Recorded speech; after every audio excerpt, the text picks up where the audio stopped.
Have you ever, just stared at your phone trying to write that perfect first message on a dating app? And then you realize you've spent like way more time texting before the date than you might actually spend on it. Oh, definitely. It's that whole pre-date text marathon. Exactly. It's this weird paradox of modern dating.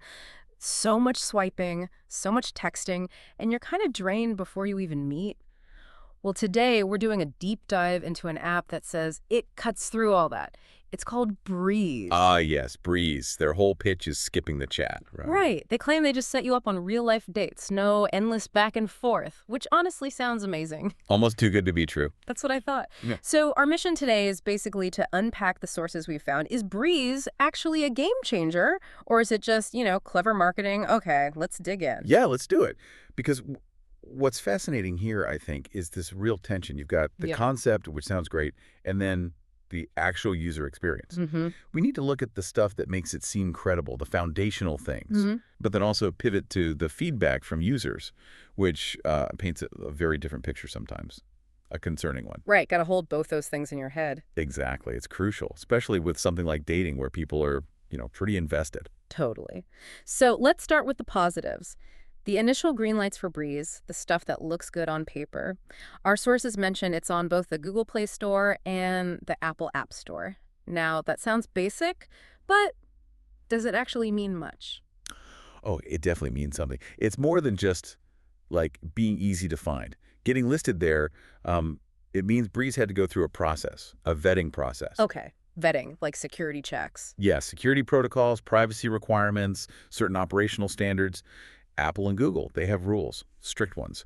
So being listed offers users a kind of baseline assurance. It's not some totally sketchy operation. So a basic level of safety and legitimacy. Exactly. It suggests a certain infrastructure is in place. It's a good starting point for trust, definitely. Okay, so it's cleared a significant hurdle. Good to know. What about transparency? The sources say the developers share quite a bit. Email, physical address, even a phone number. For an app, that feels unusual. What's that signal? It signals a lot. And yeah, it is pretty rare, especially in the app world. So often you just get like a generic support email hidden somewhere, if that. Right. Or just an FAQ page. Exactly. Yeah. So providing direct contact info, like a physical address and phone number, that speaks to accountability. It suggests they're not trying to hide. They're willing to be reached if, things go wrong. Builds trust. Makes you feel like they're standing behind their product, maybe. Precisely. It implies confidence and a commitment to actually communicating with users, which is something people really want when they have a problem. Yeah, I can imagine. Okay, and another point was their community presence. Over 45,000 followers on Instagram. Does that, add to the credibility? Does a big following mean it's actually good? Well, it certainly lends credibility in a marketing sense. A large, engaged community like that shows brand recognition, user interest.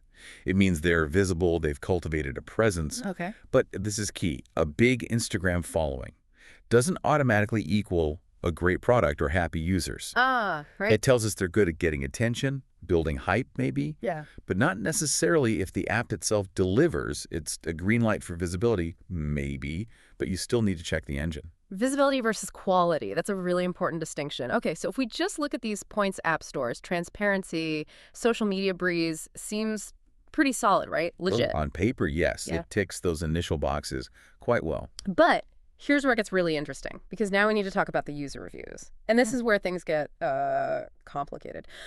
On the Google Play Store, it's got about 3.1 stars, over 9,000 reviews, which is okay. Not amazing, not terrible, kind of middling. Exactly. Yeah. 3.1 stars suggests, a mixed bag. Some people like it, some don't. Average. But then you look at Trustpilot. What's the story there? It's dramatically different. On Trustpilot, the rating is way lower, just 1.9 stars. Wow, 1.9. That's bad. It's very low. And the sources say the vast majority of reviews there are negative. So this huge gap between Google Play and Trustpilot, it's not just a small difference, it's a major red flag, a blaring siren, really. Why such a big difference, do you think? It could be a few things. Maybe the user's motivated enough to go to a third-party site like Trustpilot are the ones who've had really bad experiences.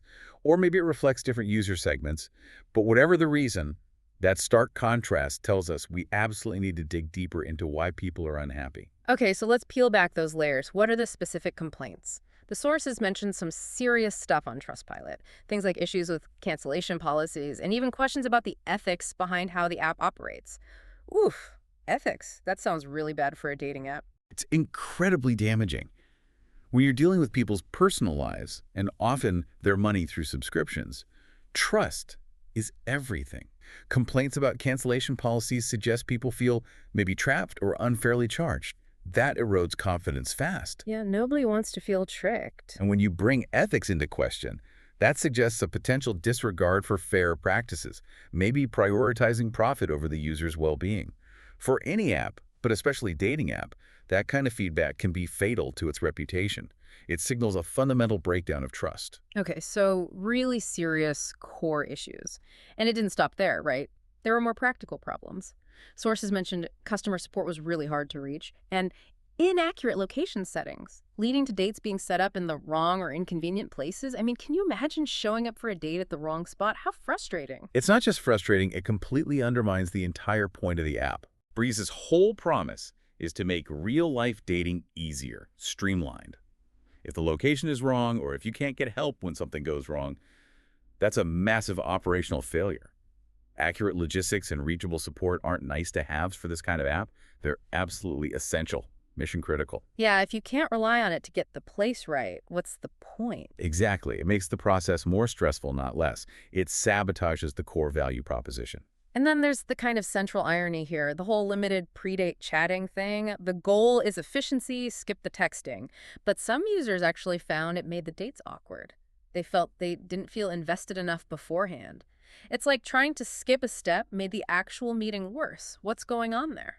This is such a fascinating point psychologically, because while skipping endless texting sounds efficient, it might actually misunderstand how humans, connect. That initial chat, even a short one, it isn't just about screening someone. It's about building a tiny bit of rapport. Like finding some common ground. Exactly. Yeah. A shared joke, a little back and forth. It creates a bit of emotional context, maybe even a little narrative. Social psychology talks about the mere exposure effect. Just a little positive interaction beforehand makes you feel more comfortable, more connected when you meet. So skipping it makes the first meeting feel colder, like an interview. Potentially, yes. For many people, it removes that little buffer, that shared starting point. You arrive with zero context, which can feel really high pressure and, awkward. It raises a huge question for dating tech.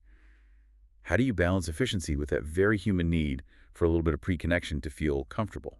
That makes so much sense. The small talk isn't actually that small sometimes. Okay, so we've got this real split picture. Breeze checks some boxes, app stores, transparency, Instagram hype.